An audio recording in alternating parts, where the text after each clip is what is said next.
Misolia Himonta Biswa Hormar Kamna. Misolia Himonta Biswa Hormar Gope. Misolia Himonta Biswa Hormar Gope. Aolia Mohila Hokolak Rantha Kotia Mukhomantri Himonta Biswa Hormar Kamna. Aolia Mohila Hokolak Misa Kotha Koa Mukhomantri Himonta Biswa Hormar Kamna. Class Jindabad. Hanga Bhamiti Jindabad. Hanga Bhamiti Jindabad. Hanga Bhamiti Jindabad. Hanga Bhamiti Jindabad. আমি আজি শিৱসাগৰ দলমুখ চাৰিআলিৰ পৰা মুখ্যমন্ত্ৰী হিমন্ত বিশ্ব শৰ্মালৈ এটা আহ্বান জনাইছোঁ। মুখ্যমন্ত্ৰী হিমন্ত বিশ্ব শৰ্মাই যোৱাটো বিধানসভাৰ নিৰ্বাচনত আহি তেওঁ কৈছিল, প্ৰতিগৰাকী মহিলাক কৈছিল, ডাঙৰ ডাঙৰ সভা কৰি পেলাই কৈছিল সকলো মহিলাৰ মাইক্ৰ' ফাইনেন্সৰ ঋণ ৰেহাই দিয়া হ'ব। কিন্তু আজি পৰ্যন্ত দেখা গৈছে যে সৰ্বহাৰা মহিলাৰ এগৰাকী মহিলাৰো ঋণ এই পৰ্যন্ত ৰেহাই দিয়া নাই। যিহেতু তেওঁলোকে যোৱাটো সময়ত তেওঁ কৈছে যে 25,000 টকা ঋণ মাফ কৰা হৈছে। যিসকল মহিলাই ঋণ ঘূৰাই আছিলে, যিসকল মহিলাই ঋণ দিব পাৰিছিলে, সেইসকল মহিলাক উদগনিমূলক হিচাপে তেওঁলোকে 25,000 টকা ঋণ মাফ কৰি দিলে।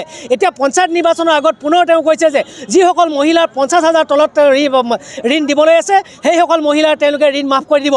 ইতিমধ্যে দেখা হৈছে যে ভাৰতীয় ৰিজাৰ্ভ বেংকৰ গাইডলাইন অমান্য কৰি মাইক্ৰ' ফাইনেন্স কোম্পানীসমূহে আমাৰ মহিলাসকলক 3ৰ পৰা 4টা 5টা 6টা পৰ্যন্ত তেওঁলোকে ঋণ দিলে অবৈধভাৱে, নীতিবহিৰ্ভূতভাৱে। আৰু সেইসকল মহিলাই ঋণ ঘূৰাওঁতে ঘৰৰ হাঁহ কুকুৰা ছাগলী গৰু সকলো বিকি শেষ হৈ গ'ল, সৰ্বহাৰা হৈ গ'ল। তেনেস্থলত কৰোণা আহিলে, কৰোণা সময়তো সৰ্বহাৰা হৈ গ'ল।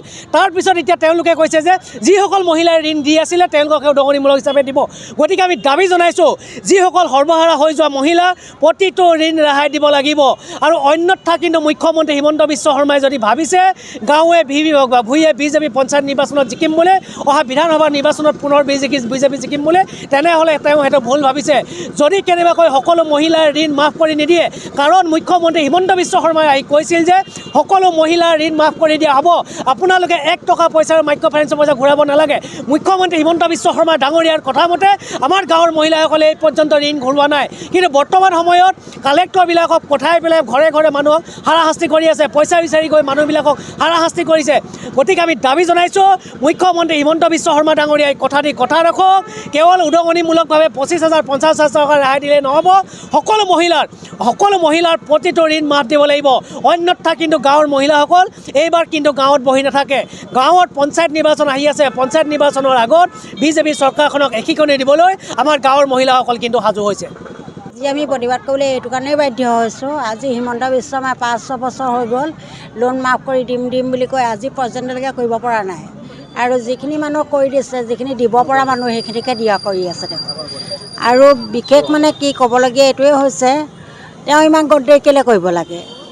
আমাক এইটোৱে লাগে যে লোন মাফ কৰিব লাগে, আৰু নহ'লে অন্যথা তেওঁৰ দ্বাৰা আমাৰ বহুত প্ৰতিবাদ চলিব।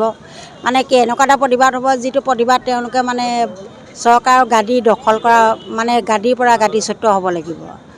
আৰু মহিলাখিনি এইটোৱে মানে বিচাৰিছে যে লোন মাফ কৰিব লাগে, আৰু লোন মাফ কৰাটো আমি বিচাৰোঁ। তাৰমানে তেওঁ মুখৰ জাবান ৰখাব লাগিব। আগন্তুক ইলেকশ্যনত আমি যিধৰণে মানে তেওঁক জিকাম বুলি ভাবিছিলোঁ, সেই অনুপাতে আমি এতিয়া জিকাব পৰা ব্যৱস্থাত নাই।